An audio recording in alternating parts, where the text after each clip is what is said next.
Hello friends, welcome to Galaxy Classes. उम्मीद है बहुत अच्छे होंगे और यूपीएसआई की तैयारी बहुत बढ़िया से चल रही होगी। बहुत सारे एग्जामिनेशन है और कई ऐसे बच्चे भी होंगे जिनके ये कॉमन एग्जामिनेशन यानी वो सीजीएल भी दे रहे हैं, वो आने वाला एग्जाम यूपीएसआई भी दे रहे हैं, वो आरआरबी एनटीपीसी के भी फॉर्म दे रहे हैं। तो एक साथ बैक टू बैक बहुत सारी वैकेंसीज हैं। तो भैया ऐसे बच्चों के लिए क्या सलाह है? तो बड़ा सिंपल सा है बात कि अपने तैयारी को एक डायरेक्शन में रखेंगे, यानी कि अगर इनमें से सबसे बेहतर एग्जाम जो कि है दैट इज सीजीएल। तो अगर आप सीजीएल टारगेट कर रहे हो तो फिर वहां से आपकी मैथ्स बाकी सारे एग्जामिनेशन की भी कवर हो जाएगी। बहुत ऐसे बच्चे हैं those who are completely targeted towards UPSI, तो उस केस में फिर इस एग्जाम को टारगेट करो, अगले 3-4 महीने की बात है। और मैंने जब पीवाईक्यू की पूरी एनालिसिस किया तो मैंने देखा कि पिछली बार 2021 में गणित भाई बहुत सरल आई थी। तो नए सालों में सरल आएगी कि नहीं आएगी we don't know, that means कि हमें अपना लेवल भी थोड़ा सा बढ़ाना पड़ेगा। तो पीवाईक्यू में अब मैं क्या करूंगा, जब मैं सॉल्व कराऊंगा क्वेश्चन तो जो सेम टाइप है मैं स्किप करते चलूंगा ताकि उन क्वेश्चंस में अननेसेसरी अपना टाइम ना वेस्ट करें। और मैंने कहा कि बाद में चीजें मैं थोड़ा सा हायर लेवल पे लेके जाऊंगा ताकि आप कोई भी एग्जामिनेशन टारगेट कर रहे हो आपकी तैयारी पूरी तरीके से हो जाए। ठीक है, अब कल तक हमने जहां अपना सेशन फिनिश किया था उसके आगे हम आज के क्वेश्चंस लेंगे और जो जो भी नई चीजें आएंगी उनको हम डिटेल में डिस्कस करेंगे। ठीक है, तो स्टार्ट करते हैं अपना आज का सेशन। देखते हैं क्या है हमारा पहला question. Here it is question number, हमने शायद क्वेश्चन नंबर 20 तक कर लिया था, तो हम क्वेश्चन नंबर 20 से आगे की तरफ बढ़ेंगे और देखते हैं क्या है हमारा आगे का आज का पहला क्वेश्चन। क्वेश्चन नंबर 21 ये हमारा हो चुका है सब कुछ। क्वेश्चन नंबर 21 की तरफ बढ़ते हैं। Here it is question number 21। अब क्वेश्चन नंबर 21 क्या कह रहे हैं? कह रहे हैं कि साहब इस गिवन प्रश्न में क्या करना है, आपको रिमाइंडर बताना है। अब ये चीजें मैं आपको लास्ट सेशन में यानी कि फ्राइडे को बता चुका हूं डिटेल में। क्या है भाई, अब देख लो 17 से अगर मैं इसको विभाजित करूंगा, ये डिवाइडेड बाय अगर मैं 17 करूंगा तो रिमाइंडर को मैं क्या लिख सकता हूं, या तो मैं 15 लिखूं प्लस का, और या तो फिर मैं माइनस का 2 लिख लूं। और मैंने आपको बताया था अपने कैलकुलेशन की सहूलियत के लिए मैं छोटे नंबर्स लिखूंगा, तो मैं यहां पर क्या लिख दे रहा हूं, माइनस का 2 लिख दे रहा हूं, कोई डाउट नहीं होगा। यहां पर माइनस का 1 लिख दे रहा हूं क्योंकि 34 तो कटता है। अब देखो ये क्वेश्चन हमें सॉल्व नहीं करना था, बात खत्म हो गई। जैसे ही मैंने देखा आगे अगला नंबर 34 है तो फिर इसमें कुछ भी गुणा करेंगे वो 17 से कटेगा ही कटेगा। इस बात को नहीं समझ पा रहे हो तो फिर से समझा रहा हूं मैं। जैसे मान लो कि 8 है और यहां पर ऊपर लिखा हुआ है 16। अब मैं 16 में कुछ भी गुणा कर दूं, कुछ भी n का गुणा कर दूं, अभी कुछ भी हो सकता है, जीरो नहीं कहेंगे, मतलब n एक नेचुरल नंबर है, तो उस केस में वो 8 से तो कटेगा ही कटेगा, कंफर्म है। अगर ये 34 17 से कट रहा है तो इसमें कुछ भी गुणा होगा वो सब कुछ 17 से कटेगा ही कटेगा, यानी इस केस में आपका रिमाइंडर कितना आ जाएगा, 0 आ जाएगा। आपको ये क्वेश्चन सॉल्व करने की जरूरत नहीं है, एकदम आसान सा क्वेश्चन था, कुछ भी नहीं करना था। ठीक है, थोड़ी देर के लिए मैं आपको समझाने के दृष्टि से, मान लो कि इसी क्वेश्चन में क्या होता है, ये 34 नहीं होता, मैं इसको कुछ भी लिख ले रहा हूं, मान लो कि मैं 39 लिख दे रहा हूं। अब अगर मुझे ये क्वेश्चन करना होता तो मैं कैसे करता, यहां पे मैं लिखता रिमाइंडर कितना आ जाता, -2, रिमाइंडर कितना आ जाता, -1। यहां पर देखो 17 दूना 34 और 17 51, मुझे छोटा नंबर लेना है, तो 34 और 39 का डिफरेंस 5 है जो कि छोटा है, क्योंकि अगर मैं माइनस में जाऊंगा तो एक बड़ी वैल्यू लेनी पड़ेगी जिसे हम अवॉइड करेंगे। तो मैं यहाँ पे क्या लिख लूंगा, +5, कोई डाउट नहीं होगा। यहां पर मैं प्लस का 1 लिख लूंगा, यहां पर मैं प्लस का 2 लिख लूंगा, यहां पर मैं प्लस का 3 लिख लूंगा। अब गुणा कर दो तो -2 -1 यानी कि 2, 2 पंचे 10, 10 एकम 10, 10 दूना 20, 20 तिया 60, तो 60/17 बनता, 17 तिया 51, 9 बचता, आपका आंसर आ जाता। तो ऐसे भी कर सकते थे, कोई डाउट नहीं होना चाहिए, ऐसे प्रश्न आएंगे आप बहुत आसानी से कर पाओगे। अगला प्रश्न देखते हैं, क्वेश्चन नंबर 22। क्वेश्चन नंबर 22 आपसे कहते हैं साहब एक संख्या को जब 145 से गुणा किया जाता है तो उसमें 2592 की वृद्धि होती है, संख्या ज्ञात करो। अब देखो बहुत आसान क्वेश्चन है, एकदम आसान सा, ऐसा एक क्वेश्चन मैंने कराया भी हुआ है। तो अब मैं तो क्वेश्चन को देख के 144x बराबर 2592 x की वैल्यू निकालनी है, बात खत्म। एक बार रिपीट कर दे रहा हूं, शायद अगर कोई अभी पहला सेशन देख रहा है तो, कि संख्या मैंने n मान लिया, इसमें मैं 145 का मल्टीप्लाई कर रहा हूं, तो कह रहे हैं कि ऐसा करने पर उसमें 2592 की वृद्धि हो रही है, यानी n प्लस में 2592 हमारा बन जाता है। तो ये बन जाएगा 144n इज इक्वल टू 2592 और यहां से n की वैल्यू आ जाएगी 2592 अपॉन में 144। अब आप 12 से सिंप्लीफाई कर सकते हैं, 12 टू 24 बचेगा 1 यानी कि 19, 12 कम 12 बचेगा 7, 12 छंग 72, ये आ जाएगा 12, ये आ जाएगा 12 8 96 यानी n की वैल्यू कितनी आ जाएगी 18, दैट इज योर आंसर। तो एक बेहद आसान सा क्वेश्चन था, ठीक है। अब दोबारा कभी ये क्वेश्चन आएगा तो ये सारे स्टेप आपको नहीं करने हैं, आपके दिमाग में 144 और जो भी वेरिएबल आप ए बी सी एन कुछ भी ले लो, बराबर जो आपको दिया हुआ है वो आप निकाल सकते हो, ठीक है। अगले क्वेश्चन पे बढ़ता हूं, here it is question number 23। Question number 23 कह रहे हैं कि भाई ये कलम भी नहीं चलानी, 2 की साइक्लिसिटी पता है कितनी होती है 4, 4 से इसको मैं डिवाइड करूंगा 56 जाएगा, 1 बचेगा, यानी यहां से यूनिट डिजिट कितनी आ गई 2 आ गई।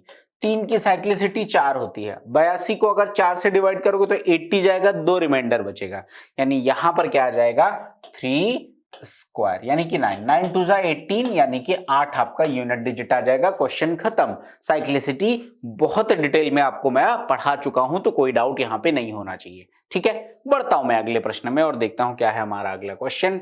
Here it is question number 24। Question number 24 क्या कहते हैं, कह रहे साहब इनमें से एक गिवन नंबर है, कौन सी सबसे छोटी संख्या जोड़ी जाए ताकि परिणामी संख्या 9 से विभाजित हो जाए। कितना आसान क्वेश्चन है। मैंने कहा कि डिजिटल सम का पूरा कंसेप्ट ही इस पे बेस्ड है। क्या करते हैं, सबसे पहले सम ऑफ ऑल द डिजिट्स निकालते हैं, आपको डिवाइड नहीं करना। 8 7 15 4 19 8 27 9 36 6 42 5 47 47 6 53, कितना बना 53। इसमें क्या मैं ऐड कर दूं कि संख्या 9 से डिवाइड हो जाए, तो आप कहोगे साहब एक ऐड कर दो। अगर मैं एक ऐड कर दूं तो ये 54 बन जाएगा और ये 9 से डिवाइड हो जाएगा और यही सबसे छोटा नंबर भी होगा, तो your answer is nothing but 1। Simple सा क्वेश्चन है, बोलिए अगर कोई डाउट है। कोई भी डाउट लग रहा है तो यू कैन आस्क, अदरवाइज देख लो कितना आसान सा क्वेश्चन था, आपका आंसर 1 आ जाएगा। कोई डाउट नहीं होगा, एकदम क्लियर है। बढ़ता हूं अगले प्रश्न में और देखता हूं क्या है हमारा अगला question. Here it is question number 25।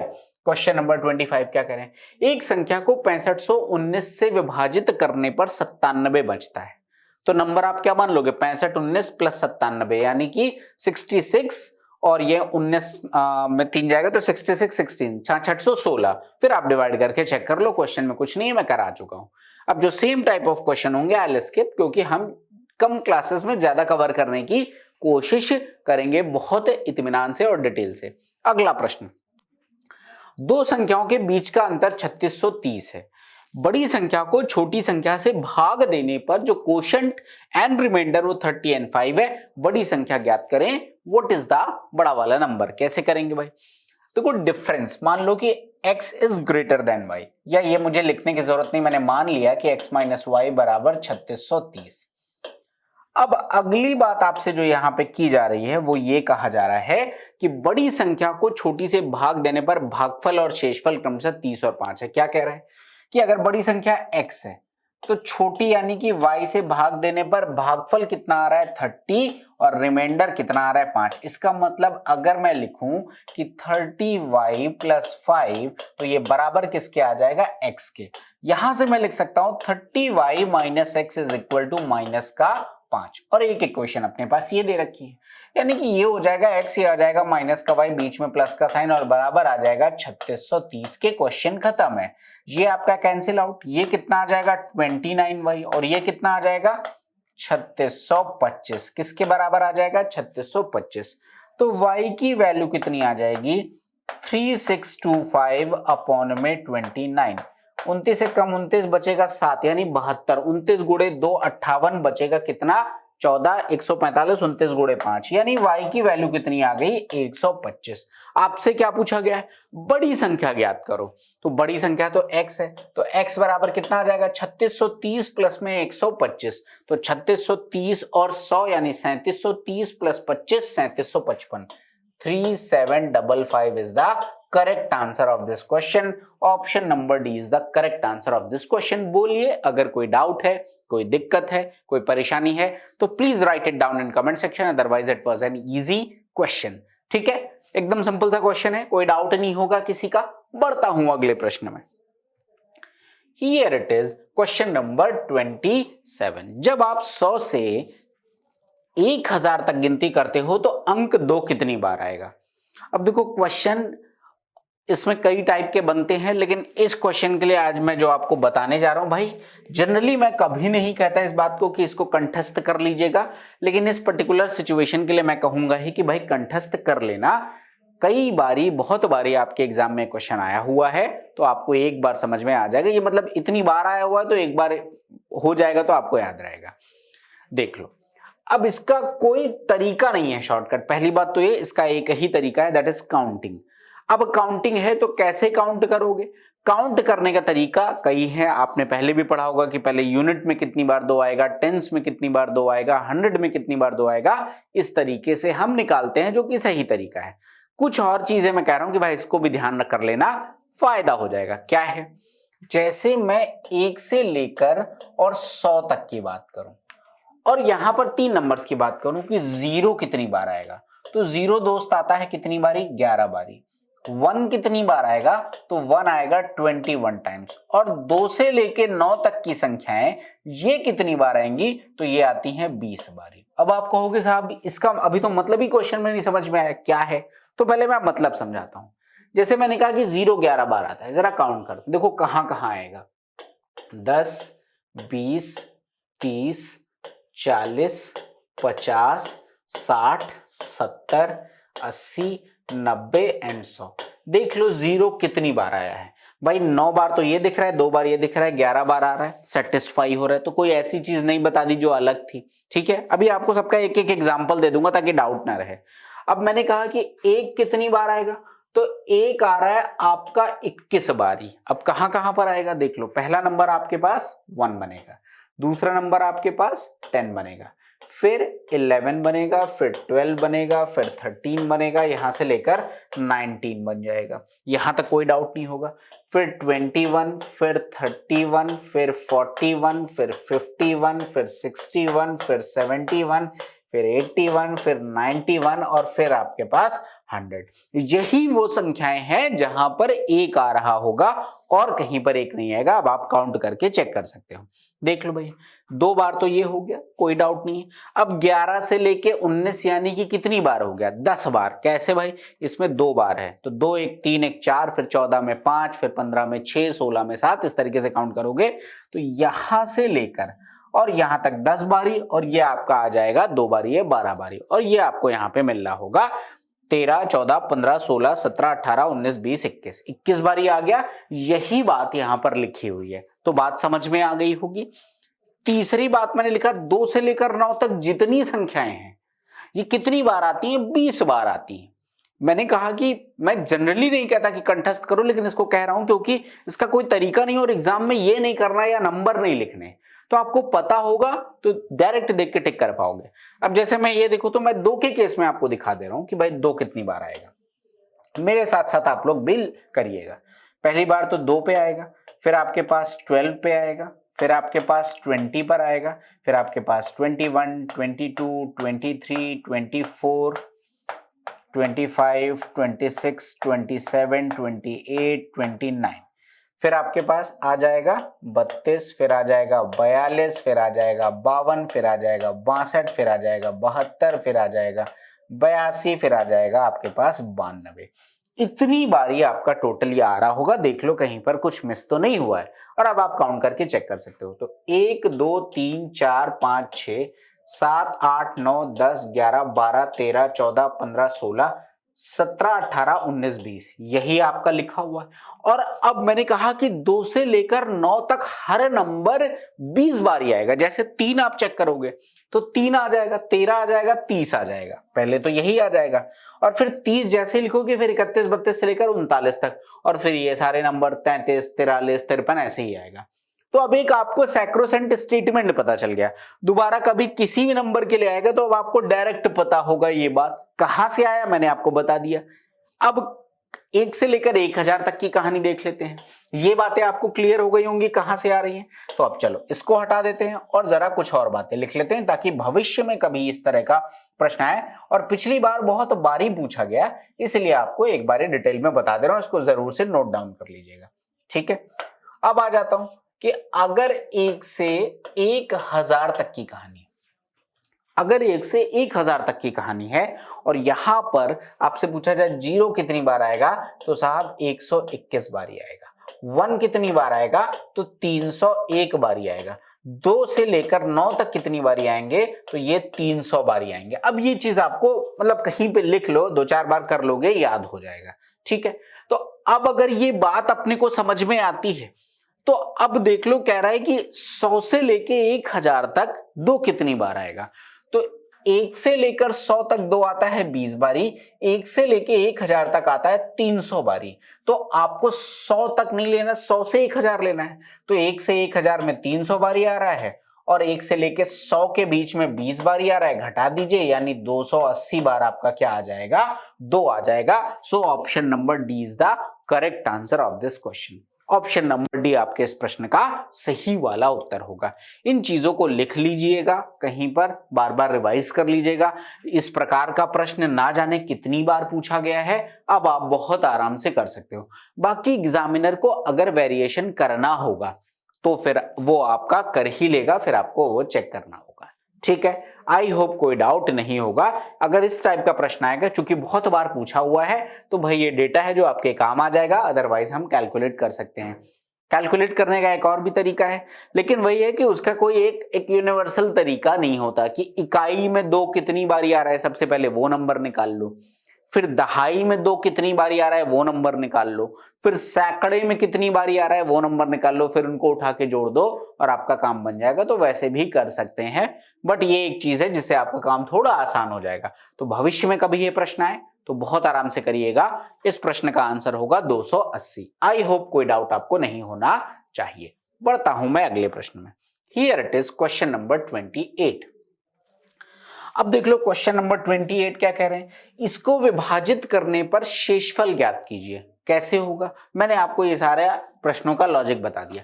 सबसे पहले इस 935 को आप 39 से डिवाइड कर दो, कितना आ जाएगा 78, कितना बचेगा 15, 155। अब जरा ध्यान से देखो, 40 गुणे 4 होता है 160, तो 39 गुणे 4 156 आ जाएगा।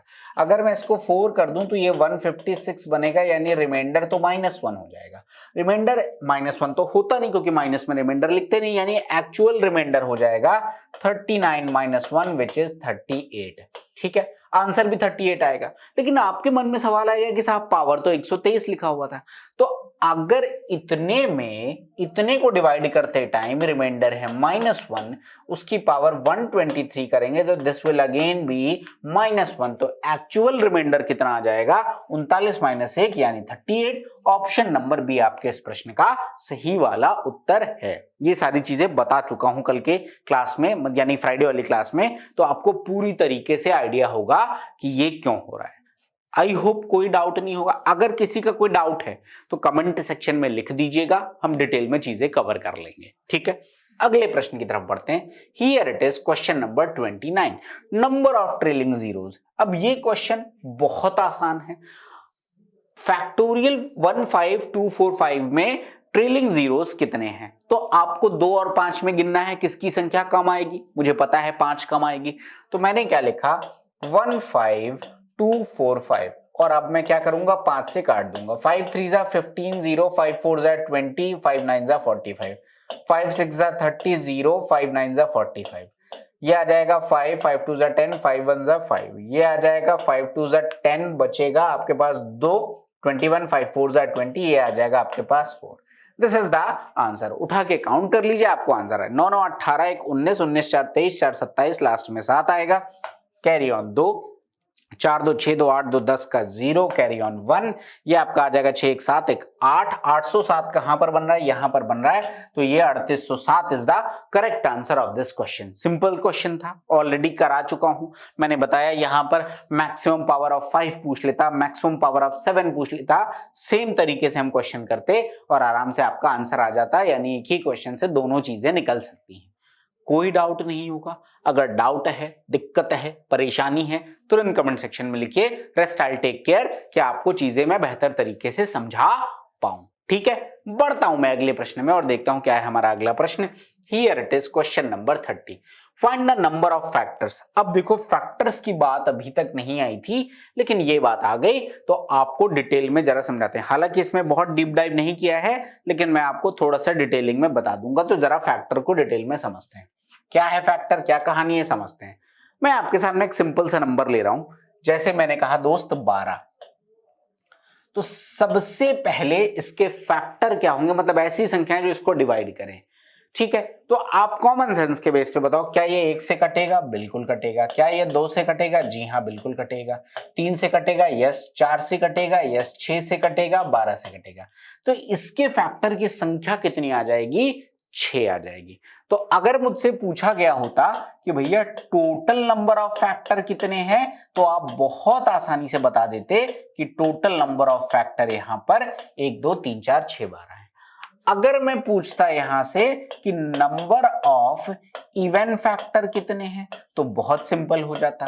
नंबर ऑफ इवन फैक्टर यहां पर देखो, ये नंबर है, ये नंबर है, ये है, ये है, यानी नंबर ऑफ इवन फैक्टर कितने आ गए? 4। अगर मुझसे पूछा जाता कि नंबर ऑफ ऑड फैक्टर कितने हैं, तो नंबर ऑफ ऑड फैक्टर जो यहां पे बनते वो कितने बनते? एक ये ऑड नंबर है, एक ये ऑड नंबर है, यानी कि 2 बनते।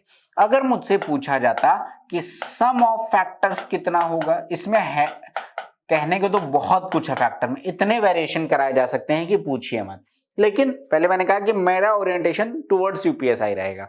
लेकिन हाँ, मैं जो लास्ट जब चैप्टर को क्लोज करूंगा तो 30 40 50 60 बढ़िया क्वेश्चन रखूंगा और उनके माध्यम से एक बारी लेवल को भी बढ़ा के चीजें आपको बेहतर तरीके से समझा दूंगा, उसके बाहर नहीं आएगा। So you don't have to worry. अब सम ऑफ फैक्टर तो 12 6 18 4 22 22 3 25 25 2 27 1 28। तो आप कहोगे कि साहब ये सब तो हमें भी पता है, आपने एक्स्ट्रा क्या बताया? तो अब आता हूं कि भाई यहां पे एक्स्ट्रा क्या है, आपको कुछ समझाना था और इसलिए ये सारी कहानी हमने यहाँ पे लिखी हुई है। अब एक्स्ट्रा क्या है जरा देखते हैं। 12 है नंबर। सबसे पहला काम यहां पर क्या करना है इसका? सबसे पहला काम यह है कि मुझे इसका प्राइम फैक्टराइजेशन करना है। प्राइम फैक्टराइजेशन करना है, जिसे हम हिंदी में कहते हैं अभाज्य गुणनखंड। तो अगर मैं इसका अभाज्य गुणनखंड करूं तो ये बनेगा 2 × 2 × 3 और इसे मैं कह सकता हूं 2 स्क्वायर × 3। ये इसका प्राइम फैक्टराइजेशन हो गया। अब देख लो, आपने किताबों में शायद पहले पढ़ा हो कि सिंपल सा तरीका क्या है कि अगर टोटल नंबर ऑफ फैक्टर्स निकालने हैं तो हम क्या करते हैं, इसकी पावर 2 है, इसमें 1 जोड़ देते हैं। तो हमने क्या लिखा? 3 लिखा। इनटू में इसकी पावर कितनी है? 1 है, इसमें भी 1 जोड़ दो तो कितना हो गया? 2। और इनटू में मैंने 2 कर लिया, आपका आंसर आ गया 6। आप देख लो 1 2 3 4 5 6, यही टोटल नंबर ऑफ फैक्टर्स हैं। अब मन में सवाल कौन था होगा कि साहब जोड़ते क्यों हैं? तो अब जरा समझो क्या है कहानी इसके बीच की, इसके पीछे की। एक बार समझ लोगे फिर कोई दिक्कत नहीं आएगी, बहुत आराम से समझ पाओगे। देखो ये लिखा हुआ है बेसिकली, अगर मैं कहूं कि इस नंबर के कौन कौन से फैक्टर हैं तो आप कहोगे 2 की पावर 0 इसका एक फैक्टर है, 2 की पावर 1 इसका फैक्टर है, 2 की पावर 2 इसका फैक्टर है, कोई डाउट नहीं होगा। अगर मैं इस नंबर के केस में कहूं तो 3 टू द पावर 0 एक फैक्टर है, 3 टू द पावर 1 एक फैक्टर है, 3 टू द पावर 2 एक फैक्टर है, कोई डाउट नहीं होगा। सिंपल सी बात है। यहां पर 3 टू द पावर 2 नहीं होगा क्योंकि जस्ट अ मिनट, क्योंकि यहां पर 3 टू द पावर 1 है तो 3 टू द पावर 1 तक जाएगा। ठीक है, यहां तक बात क्लियर।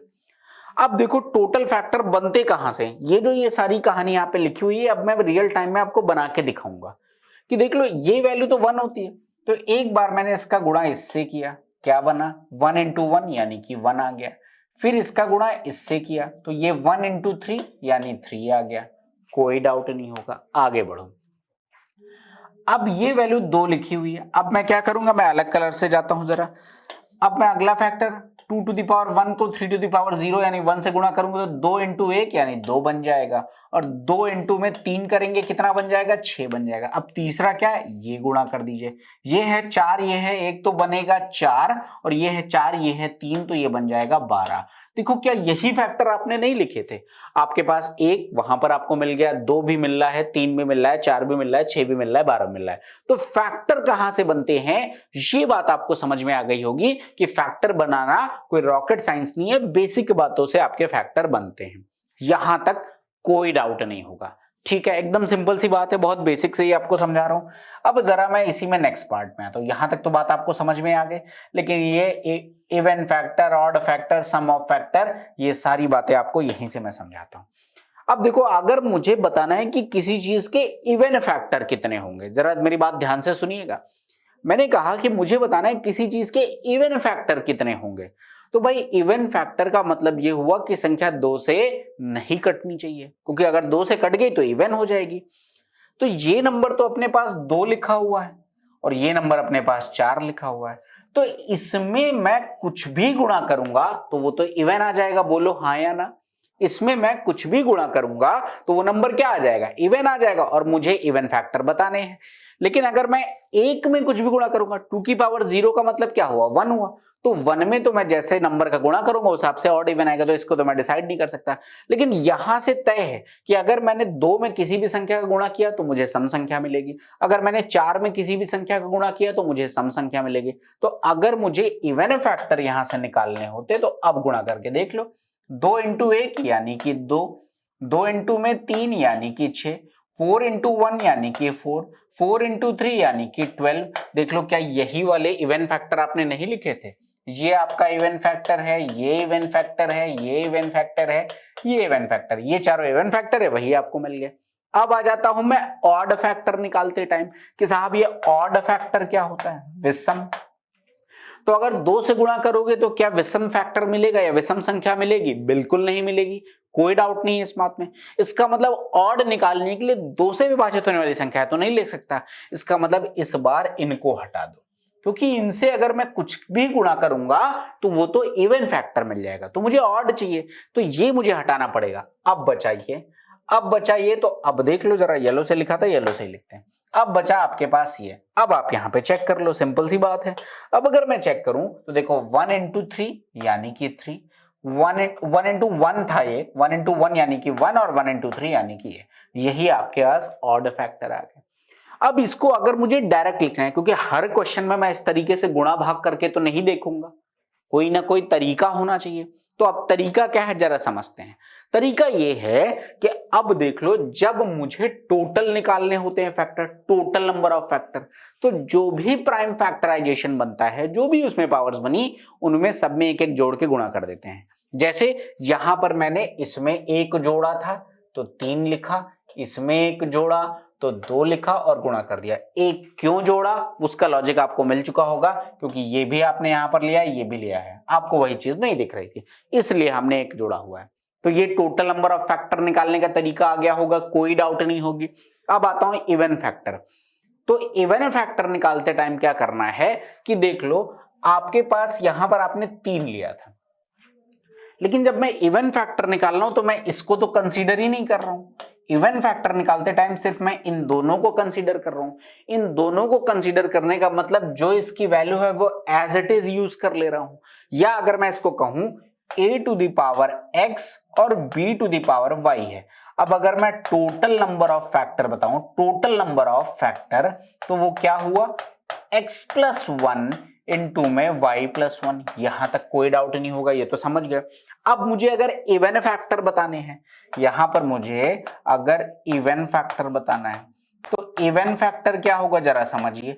इवन फैक्टर यहां पर ऐसे होगा कि साहब देख लो, यहां पर मैंने इसको हटाया, क्योंकि इवन निकालना है तो इवन फैक्टर निकालने के लिए मैं 1 से गुणा तो नहीं चेक करूंगा, मैं 2 या 2 के मल्टीपल से गुणा चेक करूंगा। यानी मैंने इस वैल्यू को हटा दिया, इस वैल्यू को हटा दिया तो बची 2 वैल्यू जो कि यहां पर पावर के फॉर्म में थी। तो अगर मुझे यूनिवर्सल बताना है तो मैं क्या करूंगा, जो भी पावर यहां पर लिखी हुई है, यानी मैंने लिखा x कोई डाउट नहीं होगा। और वहां पर देख लो, यहां पर इसका भी 2 से गुणा हो रहा है, इसका भी 2 संख्याओं से गुणा हो रहा है। कुल मिला के लॉजिक क्या है कि यहां पर जो 1 + 1, यहां पे 1 था उसमें एक पावर जोड़ दो, तो ये हो जाएगा इनटू में y + 1। आप चेक कर लो, देख लो सेम से आंसर आया कि नहीं आया। भाई ये 2 है, वहां 1 + 1 2, 2 2 = 4, और यही 4 संख्याएं आपके पास इवन फैक्टर्स आ रही थी। अगर मुझे ऑड फैक्टर निकालना है, तो ऑड फैक्टर का मतलब 2 या 2 के मल्टीपल से तो गुणा नहीं करूंगा। इस बार मैं सिर्फ यहां पर किससे गुणा करूंगा, यहां पर सिर्फ मैं यहां पर इन दोनों को मैं हटा दूंगा और सिर्फ इससे गुणा करूंगा। कुल मिलाकर यहां पर जो 2 की पावर 2 लिखा हुआ था, अब मैं नहीं ले सकता। तो अब मैंने क्या किया, अगर इसको स्टैंडर्ड फॉर्म में लिखना है तो a⁻x b⁻y था, तो यहां पर मैं गुणा किससे करूंगा, a⁻0 से करूंगा, यानी कि 1 से गुणा करूंगा। यहां तक कोई डाउट नहीं।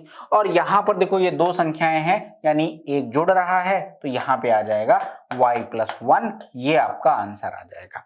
अब ये आपको x y z बहुत ज्यादा क्लटर्ड लग रहा होगा, तो मैं कुछ और एग्जांपल के माध्यम से आपको समझाता हूं ताकि डाउट ना रहे। जैसे सबसे पहले मैं इसका क्या करूंगा, प्राइम फैक्टराइजेशन करूंगा, यानी कि 9 8 = 72, तो I can write it as 2 to the power 3 × 3 to the power 2। अब अगर मुझे टोटल नंबर ऑफ फैक्टर यहां पे बताने हो, सबसे पहले मैं डायरेक्ट करूंगा, तो टोटल नंबर ऑफ फैक्टर यहां पे कितने आ जाएंगे, बहुत सिंपल है। सबसे पहले मैंने क्या बताया कि भाई इसकी भी एक पावर ऐड कर दो, इसकी भी एक पावर ऐड करके मल्टीप्लाई कर दीजिए, तो this value is 4, this is 3, value कितनी आ जाएगी, 12। सिंपल सी बात है। अब अगर मुझे इवन फैक्टर निकालना होता है, यहां पर क्या निकालना होता है, इवन फैक्टर, तो मैंने आपको क्या बताया कि अगर मैं इवन फैक्टर निकालूंगा, इसके अंदर बन रहा होगा 2 to the power 0, 2 to the power 1, 2 to the power 2, 2 to the power 3, यानी 4 वैल्यू बनेंगे। लेकिन 2 to the power 0 को मैं नहीं ले सकता क्योंकि वो वैल्यू 1 है, और अगर वो 1 है तो वो इवन नंबर नहीं देगी, ये बात तो कंफर्म है। इसका मतलब इसकी एक्चुअल पावर लेनी होगी, विच इज नथिंग बट 3। तो ये मैंने 3 ले लिया, और यहां पर 2 + 1 मैं ले लूंगा, कोई दिक्कत नहीं है, यानी ये 3, तो आंसर कितना आ जाएगा, 9। और अगर मुझे ऑड फैक्टर जो कि 3 आएगा, डायरेक्ट यहां पे दिख रहा है, तो ऑड फैक्टर लेना है, तो यहां पर तो 2 to the power में 0 ही लूंगा, उसको आप लिखो या ना लिखो, यहां पे अल्टीमेटली आ जाएगा, ये आपका आ जाएगा 1 × 3, यानी कि 3। अब अगर मैं आपको ये चीज पूरी सॉल्व करके एक्सप्लेन करूं कि भैया ये कहां से बन रहा है, तो जरा चेक करिएगा। एक क्वेश्चन मैं पूरा डिटेल में आपको एक्सप्लेन करूंगा ताकि कितने भी क्वेश्चन आए अब आपको कभी भी प्रॉब्लम नहीं होगी। कैसे, अगर 2 to the power 3 इंटू में 3 to the power 2, ये इसके प्राइम फैक्टराइजेशन है। तो अब मैं जरा इसको ब्रेक करता हूं, यहां से कौन कौन से फैक्टर निकलेंगे, 2 raised to the power 0, 2 raised to the power 1, 2 raised to the power 2, 2 raised to the power 3, यही फैक्टर निकलेंगे। यहां से क्या क्या निकलेंगे, ये आ जाएगा 3 raised to the power 0, 3 raised to the power 1, 3 raised to the power 2, ये आपके फैक्टर यहां पे निकलेंगे। अब जरा मल्टीप्लाई करके इस बार ही चेक करते हैं सेम वैल्यूज मिलती हैं नहीं मिलती, ताकि आपके डाउट्स खत्म हो जाए। फिर आपको सम ऑफ फैक्टर्स भी बता दूंगा, कहां से आता है, क्या फॉर्मूला यूज कर सकते हैं, सारा डिटेल।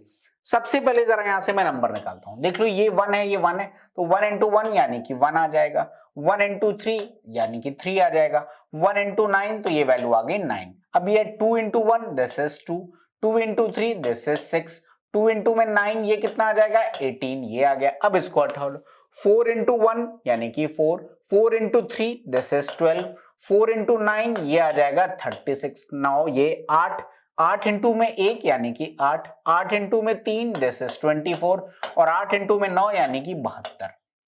ये आपके पास टोटल इसके फैक्टर बनेंगे।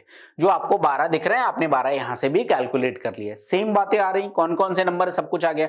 अब मुझे इवन फैक्टर निकालना होता, तो देखो लॉजिक क्या मैं दोबारा से समझा रहा हूं कि मुझे इवन फैक्टर निकालना है, यानी number should be multiple of 2, ये बात कंफर्म है।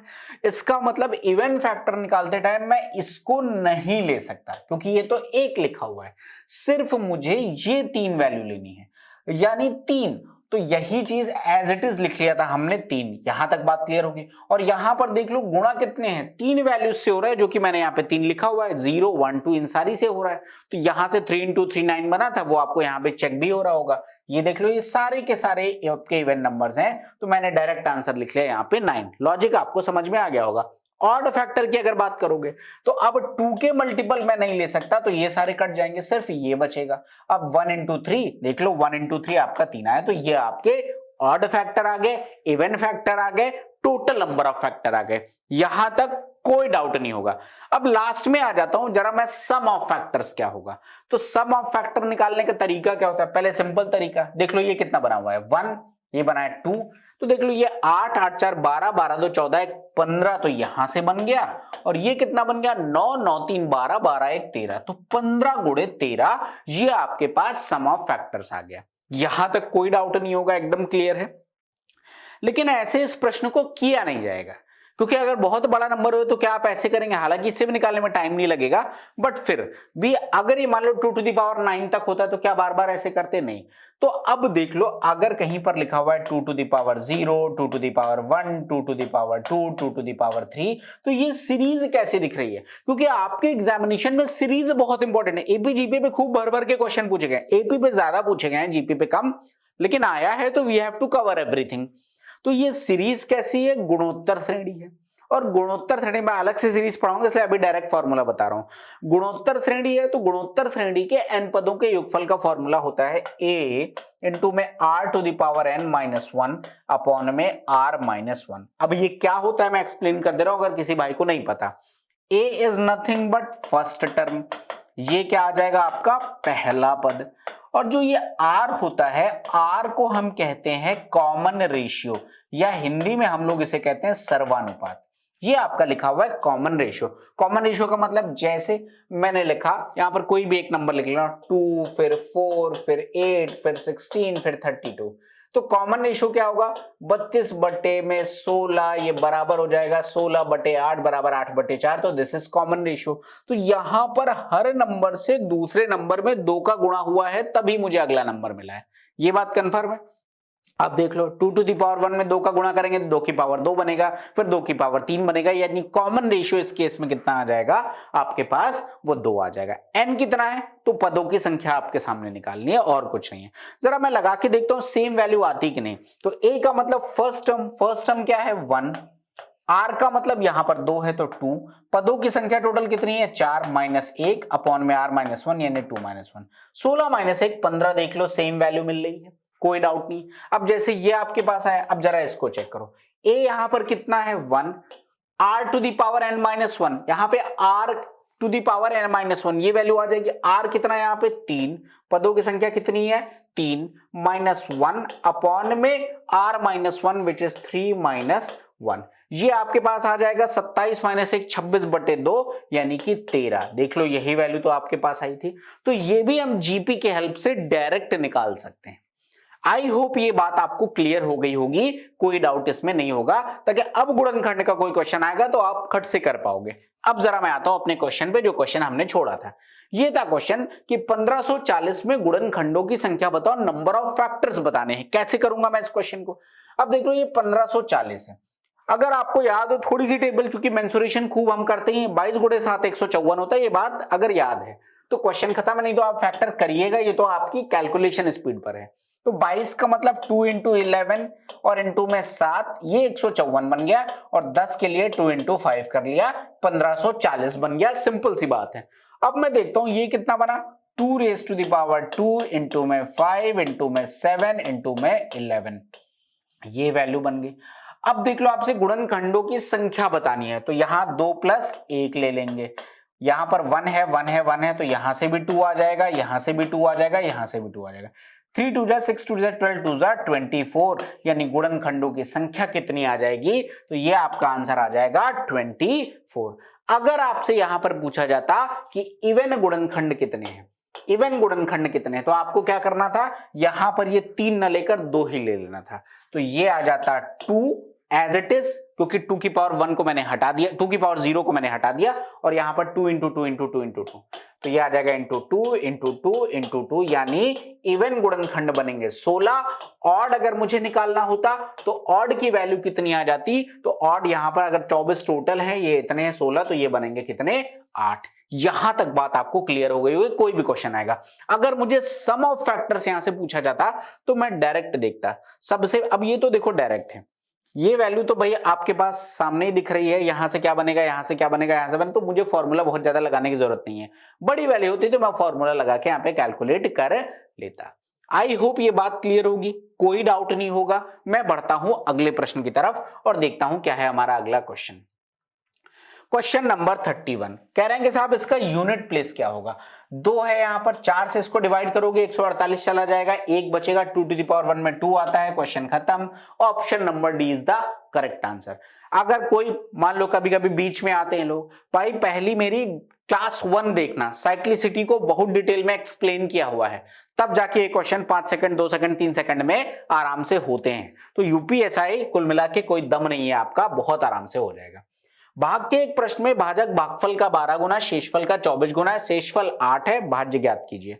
ऐसा क्वेश्चन कल मैंने आपको कराया हुआ है। तो अब सिंपल कैलकुलेशन है, आप लोगों के लिए होमवर्क है, पीपीटी आपको मिल जाएगी, डोंट वरी। अगला क्वेश्चन, यूनिट प्लेस पर डिजिट बताओ। 4 और 9 का स्पेशल केस मैंने आपको बताया था कि 4 की पावर इवन ऑड हो तो क्या आ जाएगा, 4 आएगा, 6 आएगा, और 9 की पावर इवन ऑड हो, इवन के केस में 1 आता है, ऑड के केस में 9 आता है। तो इवन का केस है यानी कि 1 आएगा, option number D is the correct answer. कहीं कुछ देखना ही नहीं था क्वेश्चन में।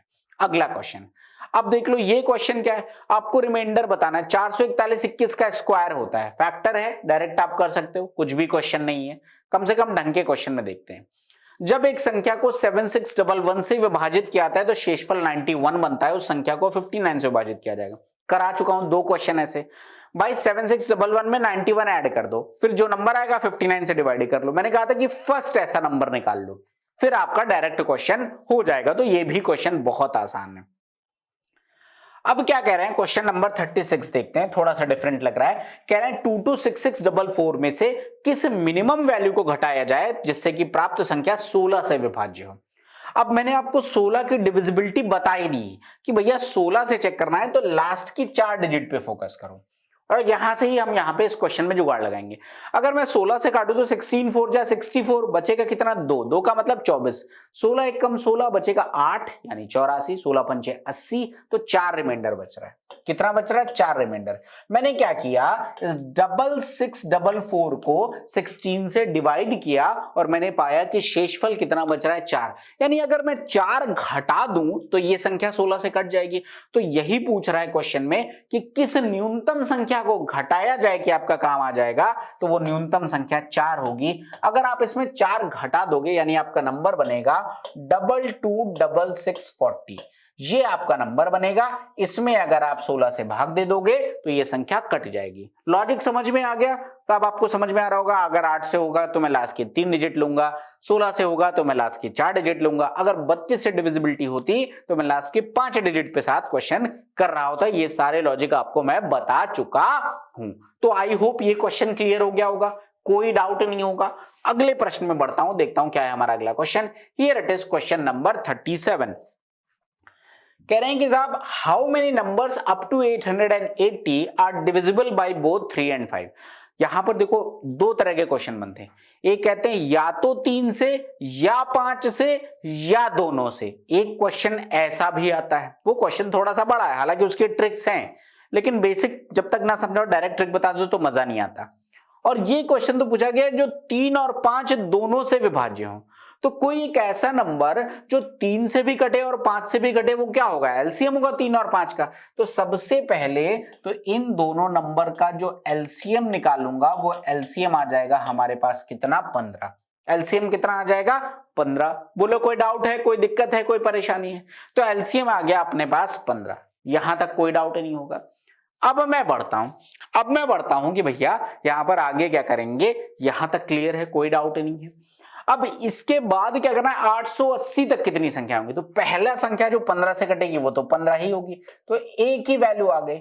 और एल की वैल्यू कितनी होगी, अभी आप सोच रहे हो ए और एल कैसे आया, अभी सब कुछ समझाऊंगा। मतलब 880 से पहले वो अंतिम संख्या कौन सी होगी जो 15 से कट जाएगी। डिवाइड करके चेक करते हैं। 15 बचे 75, बचेगा 13 130, 15 8 120 यानी 10 रिमाइंडर बचेगा। अगर इस संख्या को मैं 15 से भागूंगा, 15 से भाग दूंगा तो रिमाइंडर बचेगा 10, यानी इसमें से 10 घटा दूं तो जो संख्या मिलेगी वो 15 से कट जाएगी। तो इसमें से 10 घटाया 870। अब ये आ गया, मतलब 880 तक जो पहली संख्या 15 से कटेगी दैट इज 15, और जो अंतिम संख्या 15 से कटेगी दैट इज 870। यहां तक कोई डाउट नहीं होगा किसी को। अब देख लो, अगर कोई समांतर श्रेणी है और समांतर श्रेणी के पदों की संख्या निकाली, मैं शॉर्टकट बताऊंगा, लेकिन मैंने जैसे आपको बताया था मैं वैसे बताऊंगा। मैंने आपको बताया था Tn is equal to a plus n minus 1 into में d, ये फॉर्मूला बताया था। अगर मैं इसमें लगाऊं तो अंतिम पद कितना आ गया 870, पहला पद कितना है 15, पदों की संख्या अपने को नहीं पता है तो n माइनस 1, और d कितना आ जाएगा 15, क्योंकि पदों के बीच का अंतर कितना है 15। अब यहां से मैं इसको काट दूंगा, ये कितना आ जाएगा, ये वैल्यू आ जाएगी 15 पचे 75, 15 अट्ठे 120। यहां तक बात क्लियर है। अब देख लो 58 है, ये a plus n minus 1 into d है। अब यहां पे ये 58 आ गया। अच्छा, ये डायरेक्ट नहीं कटेगा, ये डायरेक्ट नहीं कटेगा, दैट इज अ मिस्टेक। ये डायरेक्ट इसलिए नहीं कटेगा, पूरा एक्सप्रेशन दे रखा है, तो इसको तो सॉल्व करना पड़ेगा, जो कि बहुत बड़ा है। मैं करूंगा नहीं इसको सॉल्व, ठीक है। कैसे करूंगा जरा समझो। अगर मैं यहां पर इसको मैं क्या लिख दूं, एल लिख दूं, इसको अगर मैं एल लिख दूं तो ये आ जाएगा एल माइनस ए बराबर एन माइनस 1 इंटू में डी, या एल माइनस ए अपॉन में डी बराबर एन माइनस 1, या फिर एल माइनस ए अपॉन में डी प्लस 1 बराबर एन। अब इस बात को याद रख लीजिएगा, रादर देन कैलकुलेटिंग किसी भी, अगर कोई भी समांतर श्रेणी है जिसका पहला पद और अंतिम पद आपको पता है, तो आप डायरेक्ट निकाल सकते हो पदों की संख्या। कैसे, अंतिम पद माइनस में पहला पद divided by common difference plus 1। तो अगर मैं यहां पर निकालूं तो 870 माइनस में 15 अपॉन में कॉमन डिफरेंस विच इज 15 और प्लस में 1। 870 में 15 जाएगा, कितना बचेगा, ये वैल्यू बन जाएगी 855 डिवाइडेड बाय 15। ये कितना आ जाएगा 15 पचे 75, 10 85 यानी 105, 15 सत्ते 105, तो 57 प्लस 1 यानी कि 58 is the correct answer. Option number D is the correct answer of this question. यहां तक बात क्लियर हो गई होगी, कोई डाउट नहीं होगा। यानी समांतर श्रेणी में अगर पहला पद और अंतिम पद पता है और कितने पद हैं आपको निकालना है, तो आप कैसे निकालोगे, लास्ट टर्म माइनस में फर्स्ट टर्म अपॉन में कॉमन डिफरेंस प्लस में 1, कट से आपका आंसर आ जाएगा। कहां से बनता है फॉर्मूला, वो मैंने आपको यहां पर दिखा दिया है। आई होप कोई डाउट आपको नहीं होगी, ये सब एक्सप्रेशन सॉल्व करने की जरूरत नहीं है। तो इस क्वेश्चन का आंसर कितना आ जाएगा 58। आई होप कोई डाउट नहीं होगा। अगला क्वेश्चन क्या है, क्वेश्चन नंबर 38। जब किसी संख्या को 17 से विभाजित करते हैं तो शेषफल 6 आता है, उसी संख्या के वर्ग को 17 से विभाजित किया जाएगा तो प्राप्त शेषफल क्या होगा। अब अगर कैलकुलेशन अच्छा है तो डायरेक्ट दिख रहा है, 17 से विभाजित कर रहे हैं शेषफल 6 आ रहा है, तो मैं नंबर कितना मान लूंगा 23 मान लूंगा। उस संख्या के वर्ग को यानी 23 का स्क्वायर 529 को अगर मैं 17 से काटूंगा रिमाइंडर कितना आएगा, आप डायरेक्ट कैलकुलेट कर सकते हो, कोई दम नहीं है इस प्रश्न में। अगले प्रश्न में बढ़ते हैं। अब इस संख्या को 9 से विभाजित करना है और क्या पूछ रहे हैं यहां पर, शेषफल बताओ। तो मैंने आपको बताया था कि रादर देन कि आप पूरा नंबर को डिवाइड करो, क्या होगा, सबसे पहले सम ऑफ डिजिट्स निकालो और 9 या तो हटाते जाओ बीच में जितने मिले। जैसे मुझे ये 5 मिल रहा है और ये 4 मिल रहा है, तो 5 4 9, ये सारे नंबर कट गए। 7 और 2 9, ये भी कट गया, ये भी कट गया, बचा कितना 3, सिर्फ 3 बच रहा है, और 3/9 करोगे तो रिमाइंडर 3 ही आएगा। आपका आंसर कितना आ गया बी। आप ऐसे कर सकते हो। दूसरा तरीका क्या है इस क्वेश्चन को करने का, जोड़ लो, 7 5 12, 12 3 15, 1 16, 16 3 19, 2 21, 21 है, 21/9 करोगे रिमाइंडर कितना आएगा 3 आएगा। आपका आंसर 3 आ गया। तो आप किसी भी तरीके से इस प्रश्न को अप्रोच कर सकते हैं, कोई दिक्कत की बात यहां पे नहीं होनी चाहिए। अगले प्रश्न की तरफ बढ़ता हूं। Here it is question number 40। आपका यूनिट प्लेस पे क्या होगा, आप करोगे भाई सीधा सीधा 151 को 4 से डिवाइड करो, रिमाइंडर निकाल लो, जो रिमाइंडर आएगा वहां से यूनिट डिजिट आ जाएगी। डायरेक्ट आप क्वेश्चन करो, इन सब क्वेश्चन में कोई दिक्कत नहीं है। जब एक धनात्मक संख्या n को 13 से विभाजित किया जाता है तो शेषफल 3 आता है। 7n को 13 से विभाजित किया जाएगा तो शेषफल कितना आएगा। क्वेश्चन वही पुराना वाला है, बस थोड़ी सी लैंग्वेज ट्विस्ट किया है। एक धनात्मक संख्या n को 13 से विभाजित किया जाता है तो शेषफल 3 आता है, तो मैं क्या मान लूंगा कि n बराबर किसके होगा 16 के। कैसे माना मैंने कि 13 इंटू 1 प्लस में 3, ये मैंने मान लिया वो संख्या रही होगी, क्योंकि रिमाइंडर आपका 3 बच रहा है तो 16 रही होगी संख्या। मैंने कहा कि डायरेक्ट वन टाइम में लो तो आपका क्वेश्चन खट से हो जाएगा।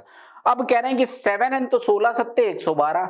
अब अगर मैं 112 को मैं 13 से डिवाइड करूंगा तो रिमाइंडर कितना आ जाएगा, 13 8 104, यानी रिमाइंडर 8 आ जाएगा। Option number A is the correct answer of this question. कितना आसान पेपर है और रेपिटेशन ऑफ सेम टाइप है। यहां पर चूंकि पेपर 4 साल पहले हुआ था तो ये नहीं कहा सकते कि पेपर इस बार भी ऐसा होगा, तो इसमें एडिशनल चीजें पढ़ानी पड़ेंगी और एडिशनल चीजें मैं आपको पढ़ाऊंगा, डोंट वरी। ठीक है, अभी बस पीवाई को हम फिनिश कर लें, फिर मैं चीजें और ऐड करूंगा। इसको मैं 37 से विभाजित करने पर शेषफल क्या करना है, 961 डिवाइडेड बाय 37 करो और उसके बाद देख लो रिमाइंडर कितना आ रहा है। जो भी रिमाइंडर आ रहा है उसकी पावर 125 देख लो, कोई ना कोई वैल्यू आ रही होगी और फिर वहां से क्वेश्चन आप सॉल्व कर लीजिए। डाउट है तो मैं बता दे रहा हूं कैसे करेंगे। सबसे पहले आपने 961 डिवाइडेड बाय 37 कर लो। 37 गुणे 2 कितना हो जाएगा, 74। 6 में 4 गया 2, 9 में सो गए 2, ये 221। अब देख लो यहाँ पे 37 से अगर मैं इसको काटूं तो कितनी बार जाएगा, 3 छंग 18, 7 छंग 42। तो अगर मैं 6 बार लेके जाऊं तो 6 सते 42 का 2 कैरी ऑन 4, क्षेत्र का 18, 4 22, तो 222। वैल्यू कितनी बनेगी, माइनस का 1। कितना बनेगा, माइनस का 1। आपको पता है कि रिमाइंडर कैसे निकालेंगे, तो 37 में से 1 जाएगा वो आपका रिमाइंडर आ जाएगा यानी 36, लेकिन यहां पावर है तो -1 की पावर 125 भी करोगे तो it will be nothing but -1। तो एक्चुअल रिमाइंडर 37 - 1 36 होगा। Option number B is the correct answer of this question. बोलिए अगर कोई डाउट है। अगले प्रश्न में बढ़ता हूं। Here it is question number 43। कौन सी संख्या 11 से डिविजिबल है, बता चुका हूं, आप करोगे। क्वेश्चन सिंपल है। 7 की उच्चतम घात ज्ञात करें जो 84 फैक्टोरियल 84 को पूरी तरीके से विभाजित करे। जैसे नंबर ऑफ जीरोस निकालने के लिए हम 5 या 2 को यूज करते हैं, वैसे यहां पे 7 को यूज करेंगे, बता चुका हूं। तो ये भी क्वेश्चन में कुछ नहीं है। अब ये क्वेश्चन क्या है जरा देखते हैं, कुछ बढ़िया सा लैंग्वेज वाला क्वेश्चन लग रहा है। कह रहे हैं 2 अंकों की संख्या इस प्रकार है कि अंकों का योग 9 होता, जब उन्हीं अंकों वाली संख्या को परस्पर बदल दिया जाए तो प्राप्त संख्या को मूल संख्या से घटाने पर अंतर 27 होता। मूल संख्या क्या है। अब अगर यहाँ पे नंबर पूछा जाए कभी क्वेश्चन में, अब जैसे एसएससी का कोई पेपर हो तो उसमें जनरली नंबर नहीं पूछेंगे, वहां पर सम ऑफ डिजिट्स पूछ लेंगे, डिफरेंट ऑफ डिजिट्स पूछ लेंगे। अगर नहीं दिया हुआ है तो कुछ यहाँ पे योग दिया हो तो हो सकता है डिफरेंस पूछ ले, डायरेक्ट क्वेश्चन नहीं देंगे क्योंकि ये क्वेश्चन ऑप्शन से करने वाला है। इस क्वेश्चन को सॉल्व करने की जरूरत ही नहीं है। क्यों भाई, आपको देखो कितना मतलब बहुत ही आसान है। अगर एग्जामिनर ढंग से बनाता तो कम से कम ऐसे ऑप्शन नहीं देता, तो उसने तो सीधा हलवा परोस के दे दिया कि आप सॉल्व कर लो।